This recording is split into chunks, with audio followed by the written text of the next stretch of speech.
দেখো এই কোশ্চেনটা আমরা কিভাবে সলভ করব। The 100 digit of a 3 digit number is 7 more than the unit digit. The digit of the number are reversed and the resulting number is subtracted from the original 3 digit number. The unit digit of the final number so obtained is কত। তাহলে এখানে আমরা কি করছি, এটা হচ্ছে আমাদের 1th position, এটা হচ্ছে 10th পজিশন, এটা হচ্ছে 100 পজিশন। আমরা ধরলাম নাম্বারটা হচ্ছে এটা।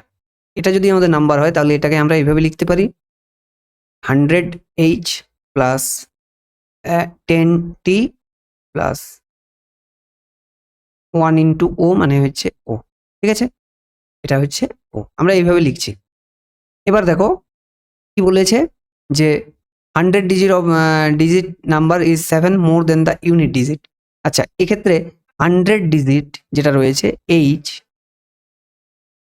মাইনাস 100 ডিজিটটা 100 digit of a 3 digit number, ঠিক আছে, is more than the unit digit. Unit digit মানে 1th প্লেসে যেটা রয়েছে এটার থেকে 7 বেশি, এটা আমাদের গিভেন আছে। এবার দেখো কি বলছে, রিভার্স করেছে, the digit of the numbers are reversed.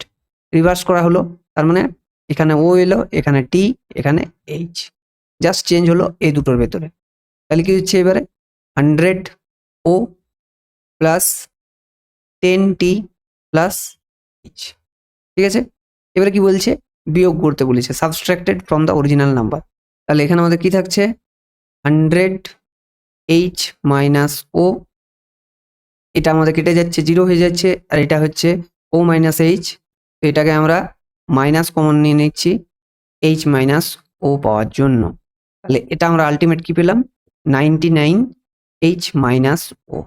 আবার এইচ মাইনাস ও ভ্যালু দেওয়া আছে 7, তাহলে 99 ইন্টু 7 মানে 693, ঠিক আছে। এবারে কি বলছে, the unit digit of the final number. Final number আমরা কোনটা পেলাম, এই নাম্বারটা পেলাম। এর কি বলেছে, এর বলেছে ইউনিট ডিজিটটা কত, এর ইউনিট ডিজিট হচ্ছে 3, মানে option D is the right answer.